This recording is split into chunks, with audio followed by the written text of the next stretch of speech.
네, 이번에 수정체에 대해서 알아볼게요. 수정체는 이 모양처럼 약간 볼록 렌즈처럼 생겼습니다.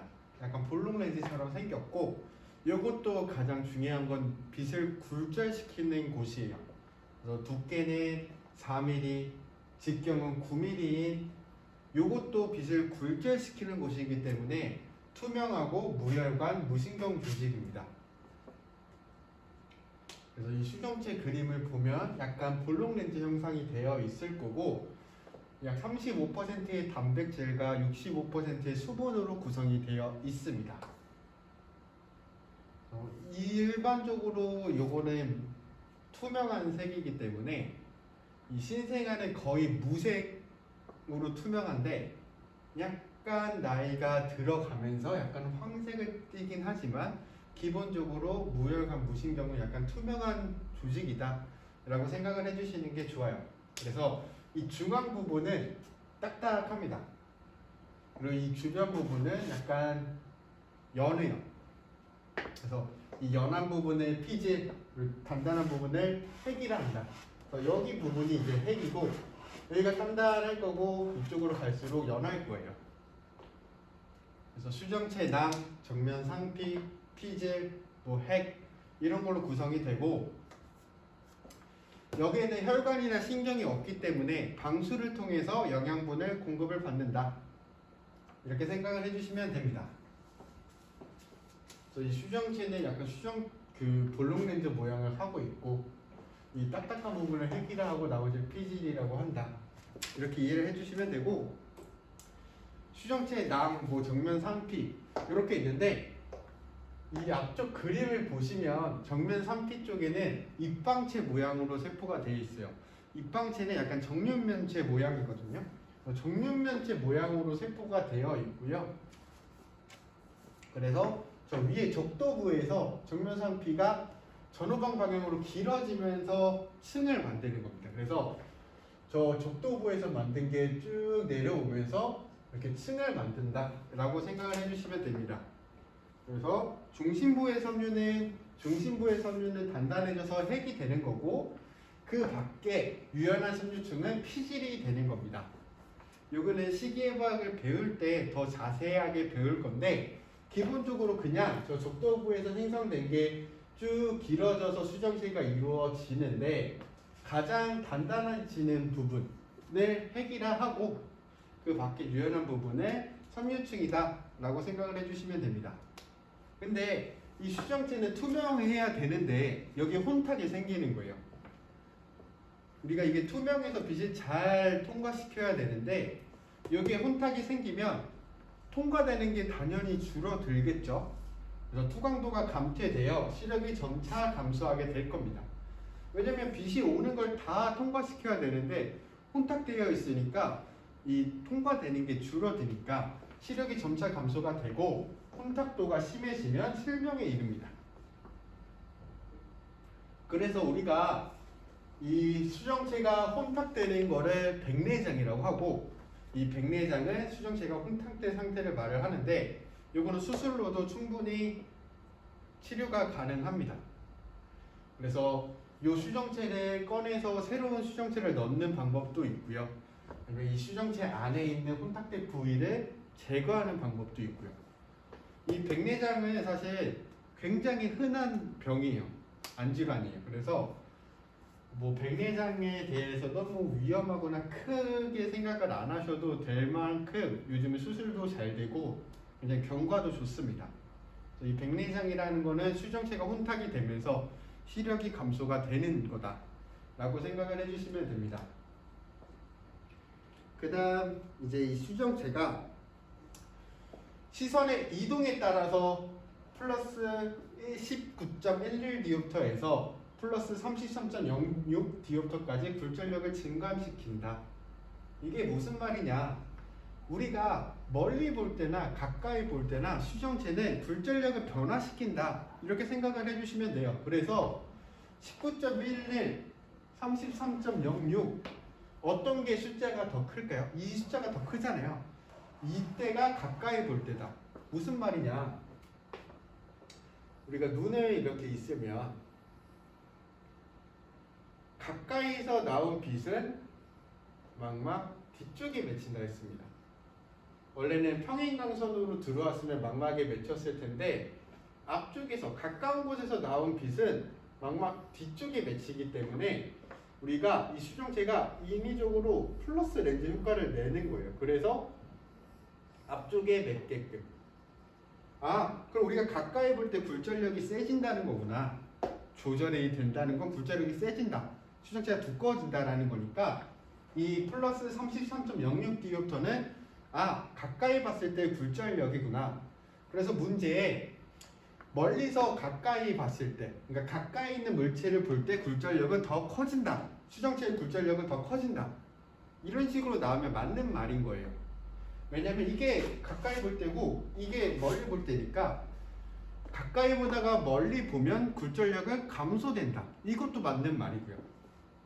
이거는 어떻게 보면 이 숫자만 외우는 게 중요한 게 아니라 이 숫자를 외우는 것보다 가까이 볼 때는 내 수정체가 두꺼워지는구나. 수정체가 두꺼워진다는 것은 굴절력이 커지는 거구나.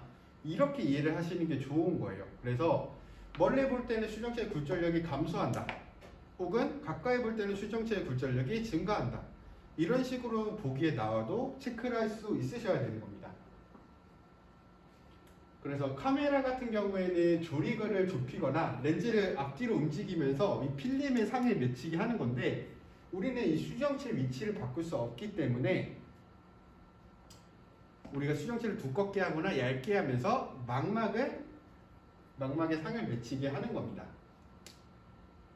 그래서 모양 소대에 매달려 있는 수정체의 곡률을 변화시켜서 이제 상을 맺도록 하는 겁니다. 그래서 모양체 소대, 모양 소대가 어떻게 되는지에 따라서 수정체가 어떻게 바뀌는지는 바로 배울 거예요. 이제 아무튼 모양 소대에 매달려 있는 수정체의 곡률을 변화시켜 수정체의 곡률을 변화시켜서 선명한 상을 맺도록 하는 겁니다.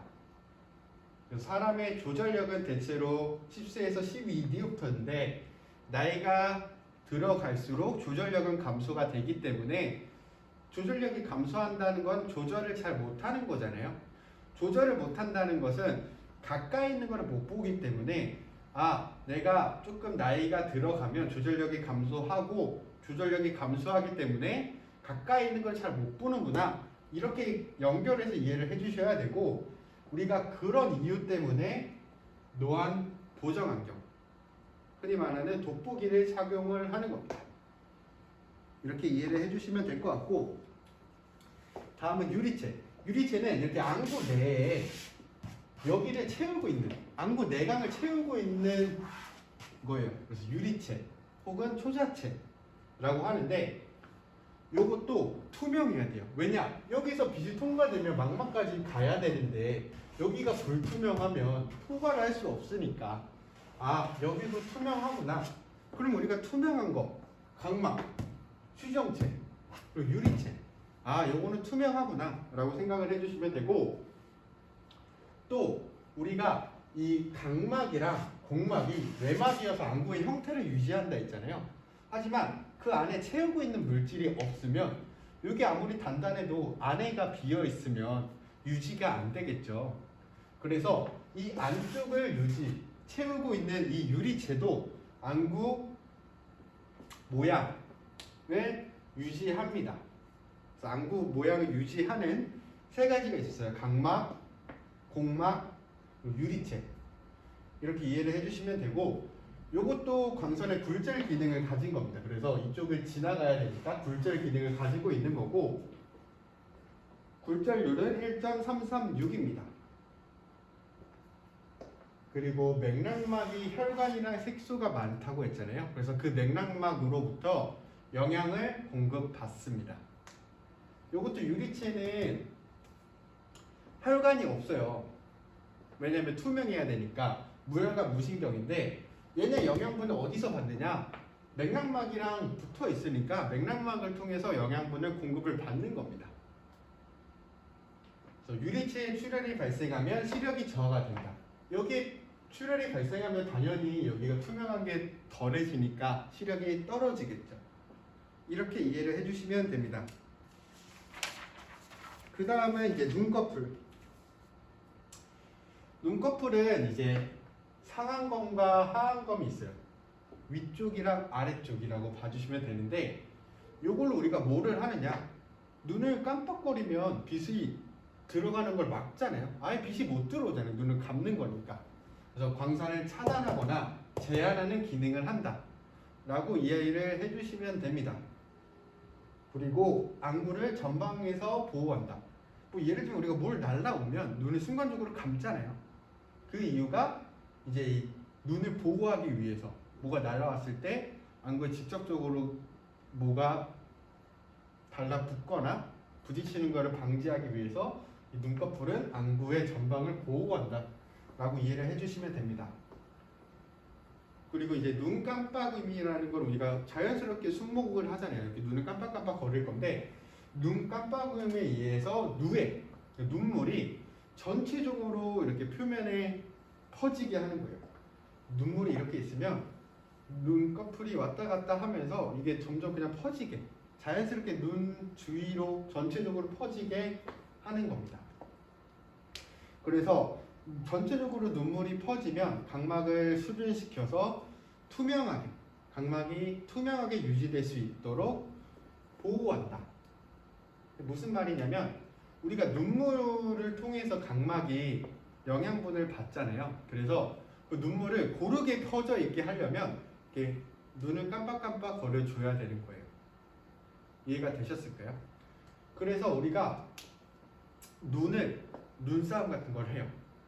눈을 계속 버티고 있으면 이 눈물이 마르죠. 그러면은 눈이 순간적으로 충혈이 되는 이유가 바로 산소 공급을 받기 위해서 혈관들이 막 들어가는 겁니다.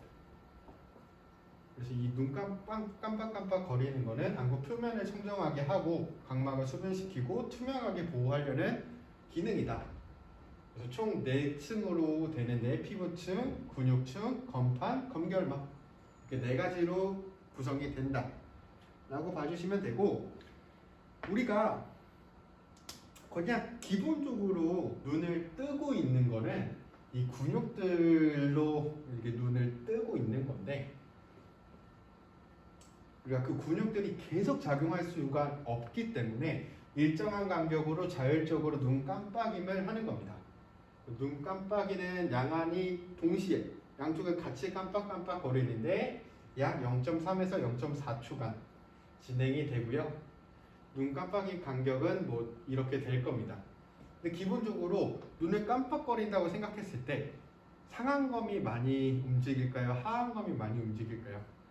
그렇죠? 상안검이 많이 움직인다 라고 생각을 해주시면 됩니다. 그래서 생리적 눈 깜빡임의 목적은, 우리가 눈을 깜빡이면 눈을 감는다는 것은 보지 않는다는 거잖아요. 보지 않는다는 것은 망막에 휴식을 주는 거예요. 망막에 계속 상이 맺히는데 눈을 깜빡거리는 순간에 망막에 상이 맺히지 않으니까 망막에 휴식을 주고, 그리고 눈을 깜빡거리면서 안 본다는 것은 눈을 우리가 안 움직여도 된다라는 거니까 안근에 휴식을 주는 거다. 생리적 눈 깜빡임의 목적은 망막에 휴식도 주고 안근에 휴식도 주고 또 눈물을 고르게 퍼뜨린다. 이런 것들이 이제 눈 깜빡임의 목적이다 라고 생각을 해주시면 됩니다. 그리고 속눈썹이 위쪽에 많은지 아래쪽에 많은지, 요것도 제 기억으로는 중간고사 때 나왔던 문제였던 것 같은데, 일반적으로는 윗 속눈썹이 더 많아요, 아래보다. 그리고 길이는 10mm 내외이고 먼지나 입자, 이물질이 안 들어가게 눈썹이 있는 겁니다. 그래서 기본적으로 속눈썹은 위쪽, 상안검 쪽에 많고, 눈썹은 어떻게 보면은 먼지, 이물질을 막는 거다 라고 생각을 해주시면 됩니다. 뭐 흐르는 땀을 막는 것도 눈썹이고, 여기 안에서 먼지가 들어가거나 이물질이 들어가는 것도 이렇게 막는 것도 같이 역할을 하는 게 이제 속눈썹이다, 눈썹이다, 이렇게 이해를 해주시면 되고요. 결막은 크게 3가지로 구분이 된다고 했었습니다. 그래서 구결막, 원계결막, 검결막. 그래서 앙구 쪽, 이 앙구 쪽에 붙어 있는 거를 구결막, 그리고 앙검, 눈꺼풀, 앙검 쪽에 붙어 있는 거를 검결막. 그리고 그 두 가지를 연결하는 게 원계결막인데, 원계결막의 가장 큰 특징은 이동성이에요. 저 원계결막은 이동성이기 때문에 눈을 막 움직여도 결막이 찢어지거나 이런 걸 하지 않는 거예요. 왜? 원계결막이 이동성이니까. 그래서 누에가 결막의 분비선에서 나오는 액으로 항상 젖어있는 눈꺼풀과 여기에 눈꺼풀과 안구 사이에 마찰이 없게 하는 거예요. 액으로 인해서. 그리고 원계결막은 이동성이기 때문에 안구 운동이 자유자재로 이루어진다. 이렇게 이해를 해주시면 됩니다. 그래서 이건 크게 세 가지가 있었고, 안구 쪽은 구결막, 검 쪽은 검결막, 두 개를 연결하는 건 원계결막이다. 이렇게 이해를 해주시면 될 것 같습니다. 그 다음은 누기예요. 누기. 누기라는 건 어떻게 보면 눈물에 대해서 조금 말씀을 드렸었는데, 눈물은 크게 세 개 층으로 나눴습니다. 지방, 수성, 점액. 그래서 지방층, 가장 바깥쪽에 있는 거는 이 눈물이 바깥으로 증발되는 걸 막는 거예요. 그래서 이 지방층은 눈물의 증발을 막는 층이다. 그리고 가장 안쪽에 있는 이 점액층은 이 눈물에 있는 뮤신이라는 거를 이용을 해서 뮤신으로 이 각막과 그리고 결막, 각막과 결막이 소수성이에요. 소수성이라는 건 물이랑 안 친하다라는 거예요. 물이랑 안 친한데 이 뮤신이라는 물질을 사용해서 걔를 친수성으로 바꾸는 거예요. 소수성을 친수성으로 바꿔서 이 눈물이 고르게 퍼져 있을 수 있게, 친하게 친해지니까 퍼져 있을 수 있게. 우리가 이렇게 있을 때 여기가 표면이에요. 이렇게 표면이 있을 때 물방울이 이렇게 되어 있는 게 있고 이렇게 되어 있는 게 있을 거예요. 이게 소수성이고 이게 친수성이잖아요. 물이랑 친하다는 거니까 탁 붙어 있는 거예요. 그래서 원래는 눈물이 이렇게 되는데 이 뮤신이라는 물질로 이렇게 친수성을 만들어서 고르게 펴질 수 있게 하는 게 이 점액층의 역할입니다. 그리고 눈물 속에 있는 라이소자임이나 베타리신이 굉장히 항균 작용을 한다. 그래서 세균이 들어왔을 때 그거를 용해시키는 작용을 하는 겁니다. 눈물로 인해서. 그리고 눈물은 약 알칼리성으로 평균 pH가 7.4 정도 된다. 이렇게 이해를 해주시면 일단은 눈의 구조에 대해서는 마무리가 됐습니다. 네, 이번에는 눈의 구조와 생리 중에서 생리 부분을 참 할 건데 먼저 우리가 각막이랑 수정체는 투명해야 된다고 말씀을 드렸어요. 왜? 빛을 통과시키고 굴절시켜야 되니까. 그래서 무혈관 그리고 무신경으로 굉장히 투명하다고 했는데 혈관이 없으니까 이게 영양 공급을 받는 게 굉장히 어려워요. 혈관을 통해서 들어오지 못하니까. 그래서 사실 포도막은 혈관이나 색소가 굉장히 많기 때문에 영양 공급을 그냥 받으면 돼요. 원활하게.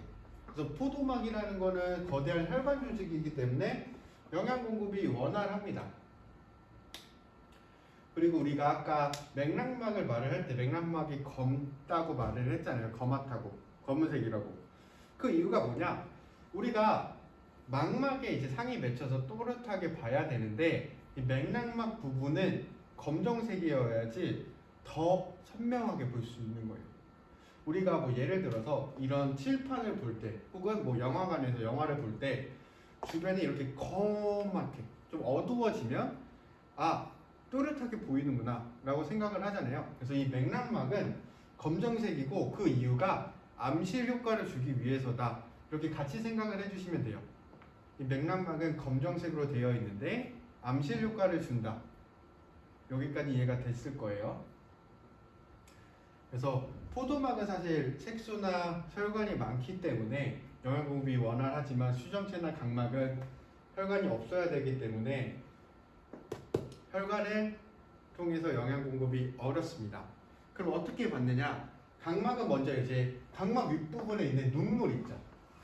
그 눈물은 이 대기와 직접적으로 만나는 공간이기 때문에 대기에 있는 산소를 가져오고 그 산소를 각막으로 전달을 하는 겁니다. 그래서 눈물막을 통해서 직접 대기와 접촉하로 필요한 산소를 눈물을 통해서 공급을 받고 그 다음에도 부족하면 이렇게 방수가 이렇게 나와서 이렇게 나가잖아요. 그 과정에서 방수를 통해서도 영양분을 받기도 하고 혹은 이 각막 주변에 있는 혈관을 이용해서 약간의 영양분을 받습니다. 이 각막은 크게 세 가지예요. 눈물을 통해서 산소를 받고 방수를 통해서 영양분을 받고 각막 주변에 있는 혈관을 통해서 영양분을 받는다. 이렇게 이해를 해주시면 되고 그래서 우리가 잘 맞지 않는 콘택트 렌즈를 착용을 한다 라고 하는 것은 우리가 각막이 뭐 이렇게 생겨 있을 거네요. 근데 콘택트 렌즈가 뭐 이렇게 생긴 거를 착용을 한다 혹은 이런 식으로 착용을 한다. 이렇게 생긴 모양이나 이렇게 내 각막 모양이랑 맞지 않는 커브를 가진 렌즈를 착용을 한다 라고 하면 눈물이 여기에만 이렇게 고일 거예요. 그러면 산소 공급이 원활하지 않겠죠. 그럼 산소 공급이 차단이 되어서 각막 부종이 생길 수가 있고 시력이 떨어질 수가 있기 때문에 내 눈에 맞는 커브를 찾아서 쓰는 것도 중요하고 장시간보다는 조금 짧게 쓰는 것도 좋고 그리고 산소 투과율이 좋은 거 산소가 잘 투과하는 렌즈를 사용하는 것도 좋다 이렇게 이해를 해주시면 됩니다. 더 자세한 거는 이제 콘택트 렌즈 시간 때 더 배울 거예요.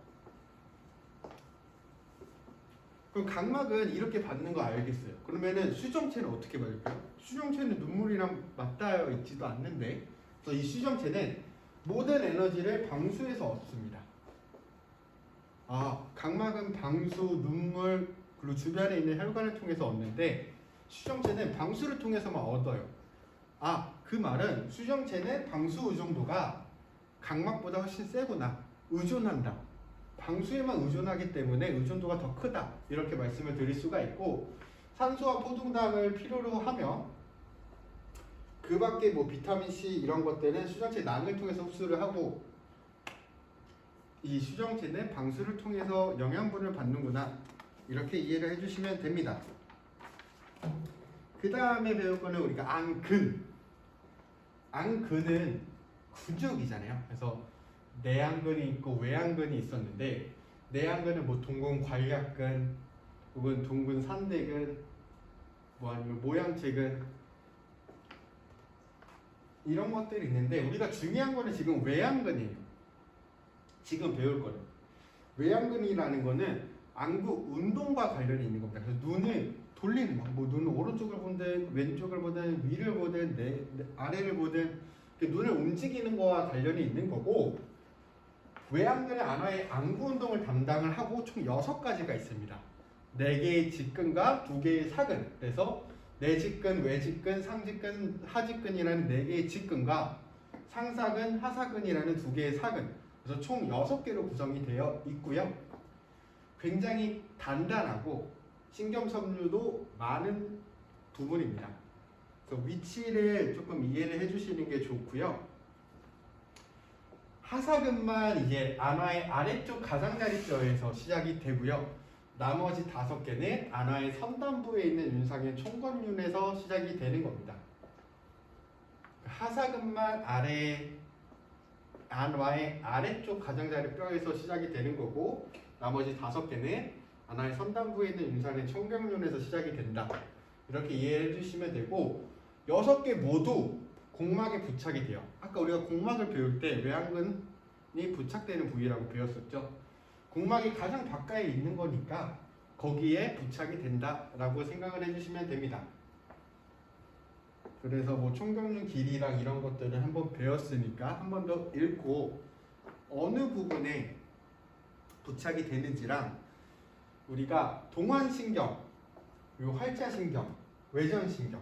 우리가 뇌신경은 총 12가지가 있다고 했는데 우리가 눈과 관련된 건 2차부터 7차였어요. 그래서 시신경, 동안신경, 활자신경, 3차신경, 외전신경, 얼굴신경까지는 눈이랑 관련이 있는 건데 그 중에서도 이 동안신경은 뇌직근, 상직근, 하직근, 하사근을 지배하는 거예요. 그리고 암검거근, 눈 뜨는 거, 암검거근, 혹은 둥근관략근, 그리고 모양체근 이런 거를 다 동안신경이 관리를 하고요. 활자신경, 우리가 상사근이 어떻게 되어 있었다고 말씀드렸는지 기억날까요? 눈이 이렇게 있으면 뒤쪽에 부착돼서 앞쪽으로 이렇게 연결되어 있다고 했는데 이렇게 붙여져 있는 여기가 이제 도르래처럼 되어 있다 해서 활차가 이제 도르래 신경이라고도 하거든요. 활차 신경은 상사근 앞쪽에 이렇게 고리처럼 걸려 있는 곳에 연결이 되어 있다 해서 상사근. 외전 신경, 외전. 그러니까 눈이 바깥으로 돈다라는 거예요. 눈이 이렇게 외전된다, 바깥으로 회전된다. 우리가 눈이 바깥을 보려면 외직근을 사용을 하겠죠. 바깥쪽에 있는 근육을 당겼을 때 외전을 하는 거니까. 그래서 외전신경은 외직근이 관리한다. 이런 거는 조금 이해를 해주시면 됩니다. 그래서 활자신경은 상사근, 외전신경은 외직근, 나머지는 다 동안신경이다. 이렇게 이해를 해주시면 됩니다. 그래서 뭐 직근은 어디에 부착이 되어 있는지, 그리고 광축과 맷돌을 이루는지, 상사근은 광축과 맷돌을 이루는지 이런 건 조금 이해를 해주시면 좋고요. 직근은 23도, 사근은 53도, 51도 이렇게 될 겁니다. 우리가 이렇게 눈을 이렇게 위에서 본다. 그러니까 이 머릿속에서 이렇게 본다라고 하면 여기가 내직근, 여기가 외직근이라고 하면 내직근이 당겨지면 눈이 왼쪽으로 갈 거고 안쪽으로, 외직근이 당겨지면 바깥쪽으로 갈 거고, 상직근이 이렇게 붙여져 있으니까 당기면 위로 갈 거고, 하직근은 뒤에서 앞으로 가는 거기 때문에 당겨지면 아래로 갈 거예요. 이해가 되셨을까요? 그리고 우리가 요거는 2학년 때, 3학년 때 더 심화가 들어가면 상직근이나 상사근이 작용했을 때 눈이 내전하는지 외전하는지 그것도 이해를 하실 텐데, 그것도 똑같이 어느 부위에 부착되어 있는지를 생각을 하면 쉽게 이해가 될 거예요. 그래서 그냥 기본적으로 내직근, 외직근, 상직근, 그리고 이렇게 앞쪽으로 가는 게 상사근이니까 상사근이 당기면 눈이 이렇게 아래로 간다 라고 생각을 해주시면 되는 겁니다. 밑에는 하직근이랑 하사근도 똑같이 생각을 하면 돼요. 그래서 우리가 왼쪽을 볼 때 혹은 오른쪽을 볼 때 어떤 작용을 하는지 그거는 이해를 해주시는 게 좋아요. 그래서 안구 운동의 장애는 대뇌피질 중추에서 외안근 또는 안구 주위 조직에 이르기까지 어디 장애가 발생했을 때 일어나는데, 기본적으로 동안신경이 잘못됐을 때는 동안신경이 지배하는 내직근, 상직근, 하사근, 하직근들이 잘 작용을 안 할 거고, 외전신경이 마비가 된다. 그러면 외직근이 잘 안 된다는 거잖아요. 외직근은 눈을 바깥으로 모으는 건데, 외전시키는 건데 그거를 못해요. 그러면 눈이 안쪽으로 몰리겠죠. 그래서 안이는 내사가 되어 복시가 된다. 무슨 말이냐? 우리가 안쪽에서 당기는 힘이랑 바깥에서 당기는 힘이 같아야 눈이 가운데 있는데, 이 오른쪽 외직근의 힘이 약하면서 마비가 되니까 안쪽만 당기는 거예요. 바깥쪽은 못 당기고. 그러면 눈이 안쪽으로 이렇게 몰리겠죠. 왜냐하면 내직근만 당기고 있으니까. 그래서 내직근이 작용하지 않고 안이는 내사가 된다. 이렇게 생각을 해주시면 됩니다. 그래서 오른쪽을 본다. 우리가 눈의 오른쪽을 본다라는 건 오른쪽 눈은 오른쪽, 외전, 바깥쪽으로 돌아야 되고 왼쪽 눈은 안쪽으로 돌아야 되기 때문에 오른쪽에 외직근, 그리고 왼쪽 눈에 내직근이 작용을 할 거고, 왼쪽을 본다라는 것은 왼쪽 눈은 외쪽, 바깥쪽을 볼 거고 오른쪽은 안쪽을 보는 거니까 좌의 외직근, 우의 내직근. 그리고 위쪽을 본다라는 것은 눈이 위로 가야 되니까 상직근 그리고 하사근. 그리고 아래를 본다라는 것은 하직근과 상사근. 이렇게 이해를 해주시면 되고 폭주 운동이라는 건 눈이 안쪽으로 이렇게 몰리는 거잖아요. 양쪽 눈이 안쪽으로 이렇게 몰리려면 양쪽 눈 모두 내직근이 작용을 하는 거죠. 그리고 계산 운동은 그 반대로 눈이 바깥으로 이렇게 돌아가는 거니까 양 안에 외직근이 작용을 한다. 이렇게 이해를 해주시면 됩니다. 그 다음에 가장 내층에 있는 망막. 이 망막은 가장 중요한 건 여기에 그냥 상이 맺힌다는 거예요. 그래서 상이 맺히는 곳을 망막이라고 하고 외계에 있는 물체의 영상이 맺히는 불완전하게 투명한 신경섬유층이다. 그래서 우리가 망막에 상이 맺히려면 빛이 굴절이 돼서 혹은 수정체가 조절을 해서 이 망막에 맺히게끔 하는 거다. 이렇게 생각을 해주시면 되고 안구벽이 가장 안쪽에 있고요. 두께는 0.15mm의 얇은 막이다. 그래서 그냥 쉽게 생각했을 때 여기가 망막이잖아요. 그러면은 바깥면은 맥락막, 중간층, 맥락막이랑 접촉이 될 거고 그 안쪽은 푸자체와 연결이 될 거다. 접촉이 되어 있다. 이렇게 이해를 해주시면 되고 앞부분은 거상현에서 모양체와 접속한다. 우리가 아까 거상현이라는 게 망막 앞쪽 부분이라 했잖아요. 그래서 앞부분은 거상현에서 모양체와 접속이 되고 그 부위로 갈수록 망막이 얇아진다라고 생각을 해주시면 됩니다.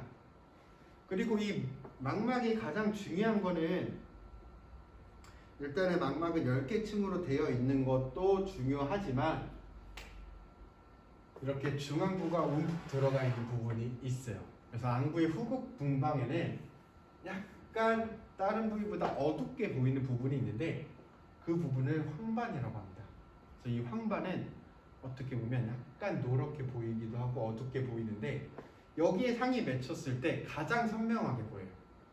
그리고 이 황반 중에서도 이렇게 오목하게 들어가 있는 부분을 중심화라고 하는데 거기에 상이 맺혔을 때 가장 선명해요. 이 중심화에 상이 맺혔을 때 가장 선명하다. 왜 그럴까요? 그 이유는 이 중심화에 시세포들이 많이 있기 때문이에요. 정확하게 얘기하면 출체세포인데 좀 쉽게 생각하면 이 중심화 부분에 시세포가 많이 있기 때문에 거기에 맺혔을 때 상이 선명하게 보이는 겁니다. 그래서 이 망막은 황반 부위가 있고 그 황반부 중심에 중심화라는 곳이 있는데 그곳에 상을 맺히면 가장 선명하다. 이렇게 생각을 해주시면 됩니다. 그래서 중심화 부위는 얇고 색소 산피층에 색소가 많고 무슨 말이냐? 색을 또렷하게 볼 수 있는 색소가 많다. 이렇게 생각을 해주시면 되고 이 중심화는 형태시, 색각시, 명소시를 담당한다. 이게 무슨 말이냐? 우리가 추체랑 단체에 대해서 배웠잖아요. 추체는 뭐 색이랑 형태를 정확하게 명확하게 구별을 하고 단체는 명암을 좀 구별을 한다.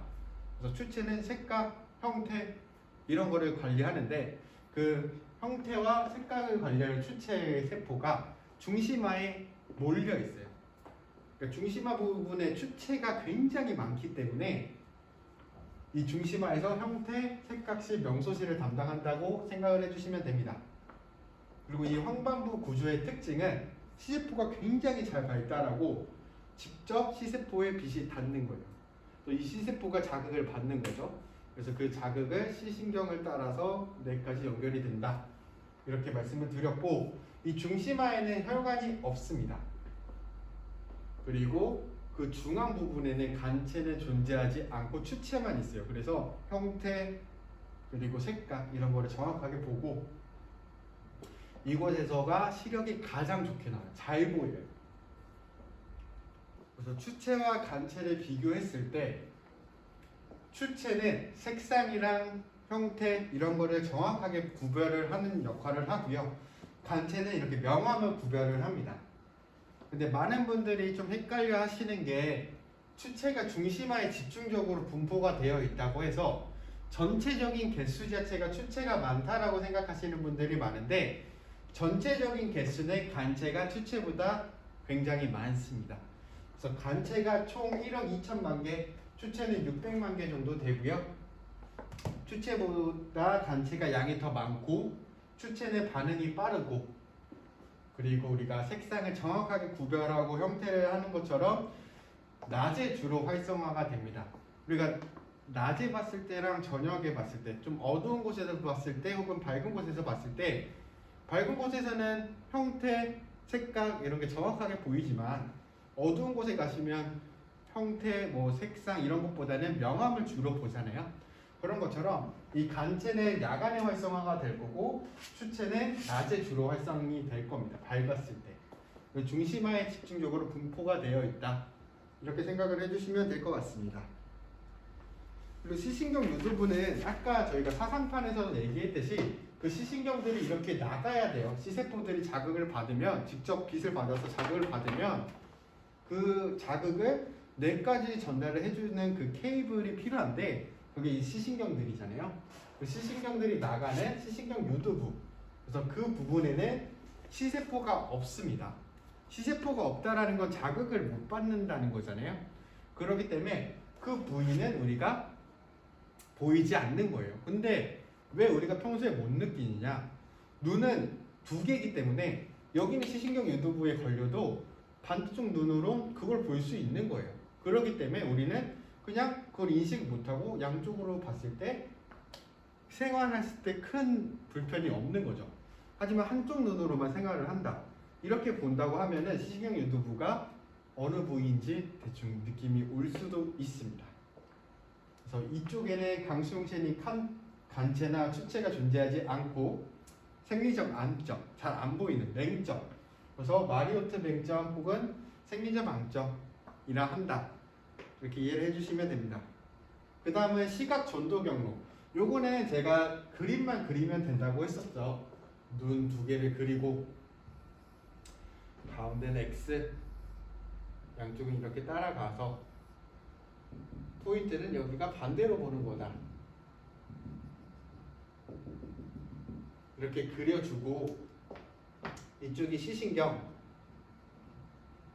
그리고 이쪽이 교차부 밑에가 시삭이라고 해서 오른쪽 시삭이 장애가 생겼을 때 이걸 따라서 이 부분 이걸 따라서 이 부분을 그려서 이쪽에 해당하는 이쪽이 안 보일 거고 이쪽에 해당하는 이쪽이 안 보일 거다. 이런 식으로 그려주면 된다라고 말씀을 드렸습니다.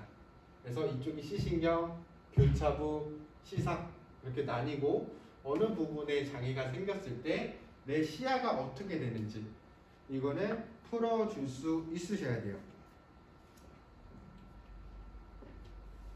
그래서 안구는 총 6개의 외안근을 통해서 우리가 눈을 이렇게 이동을 할 건데 눈 안구 이동이 막 이렇게 도는 거의 중심점은 회선점이라고 저번 시간에 얘기를 했었습니다. 그래서 안구 6개의 외안근이 회선점을 중심으로 해서 모든 방향으로 운동을 하는데 좌우 안구는 언제나 공동적인 운동을 통해 물체를 주시한다. 우리 하나를 볼 때 똑같이 움직인다는 거예요. 한쪽은 뭐 안쪽 이렇게 따로따로 움직이는 게 아니라 언제나 공동적인 운동을 한다. 이렇게 생각을 하면 되는 겁니다. 그래서 우리가 물체를 인식한다는 것은 물체에서 나온 광선이 각막이나 뭐 전방, 전방이라는 게 방수예요. 방수, 뭐 수정체, 추자체 등을 이렇게 통과하면서 굴절이 되고 이 외양근을 이용해서 안구를 이동시켜서 중심하에 정확하게 결상되게 하는 겁니다. 그래서 그 중심하에 결상된 게 시세포를 자극해서 시세포가 시신경을 통해서 뇌까지 연결이 된다. 이렇게 생각을 해주시면 됩니다. 그 중에서 조절이라는 거는 우리가 가까이 볼 때 망막 뒤에 산을 맺기 때문에 망막에 맺힐 수 있게 하는 운동인데 조절이라고 하는 것은 수정체가 이렇게 두꺼워지는 거잖아요. 그럼 수정체가 원래 약간 두께를 가지고 있는데 이 모양체 소대가 힘을 빡 주면 수정체가 얇아집니다. 근데 모양체 소대가 힘을 풀면 수정체가 원래 두께처럼 두꺼워지는 거예요. 근데 이 모양체 소대가 이완이 되려면 모양체 근은 수축이 돼야 되는 거예요. 무슨 말이냐? 모양체 근이 수축을 하면 모양체 소대가 이완이 돼요. 그러면 수정체가 두꺼워지겠죠. 반대로 수정체 근이 이완이 돼요. 그럼 모양체 소대가 힘을 확 주는 긴장 상태가 되면서 수정체가 얇아집니다. 이해가 되셨을까요? 모양체 근과 모양체 소대는 서로 반대로 운동을 한다. 이렇게 이해를 해주시면 좋습니다. 그래서 모양체 소대가 직접적으로 수정체에 붙는 부분인데 거기가 당겨졌을 때 혹은 놔졌을 때 어떻게 되는지를 생각을 하면 돼요.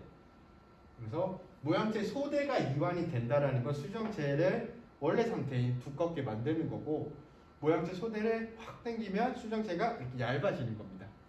그리고 모양체 근은 모양체 소대와 반대로 움직인다 이렇게 생각을 해주시면 됩니다.